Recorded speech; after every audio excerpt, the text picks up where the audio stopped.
আসসালামু আলাইকুম রহমতুল্লাহ। আমি আসলে একজন ছাত্র না, একজন রেমিটেন্স যোদ্ধা।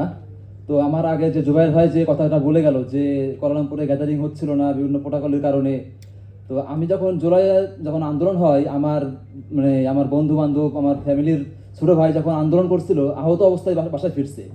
তো ওইগুলো যখন ভিডিও দেখি বা যখন কলে দেখি, আমার মন চায় যেন ছুটে চলে যায় দেশে।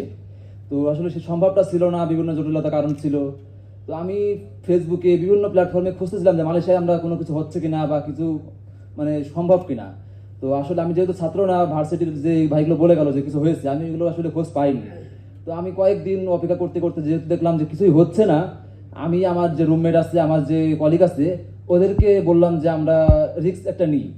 তো আমরা কিছু ছোটো ছোটো ব্যানার, কিছু ছোটো ছোটো ফেস্টুন তৈরি করে কেএল টাওয়ারের সামনে, টুইন টাওয়ারের সামনে এসে কিছুক্ষণ অবস্থান নিই। তো এখানে যারা সিকিউরিটি থাকে আমাদেরকে বললো যে এগুলো না করতে। পরে ওইখান থেকে আমরা হয়তো বেশিক্ষণ না, হয়তো 15-20 মিনিট ছিলাম ওইখানে। পরে ওইখান থেকে আমরা এসে বাংলাদেশ হাই কমিশনের সামনে আসলাম। ওইখানে কিছুক্ষণ অবস্থান গ্রহণ করলাম, আমরা 8-10 জন ছিলাম খুব সম্ভব। তো ওইখানে আসার পরও আমাদের একই অবস্থা, আমাদেরকে আমাদের নিরাপত্তার কারণেই বলতেছে যে আপনারা এমন কাজটা করেন না, আমাদের সিকিউরিটির সমস্যা আছে।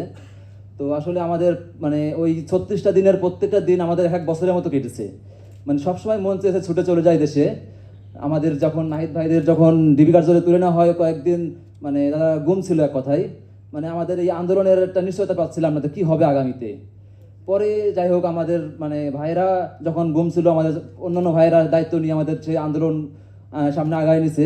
তো সকলের প্রতি শ্রদ্ধা রেখে আমাদের জুলাই অভ্যুত্থানের মহানায়ক নাহিদ ইসলাম ভাইয়ের প্রতি সালাম রেখে আমি আমার বক্তব্য শেষ করছি। আসসালামু আলাইকুম।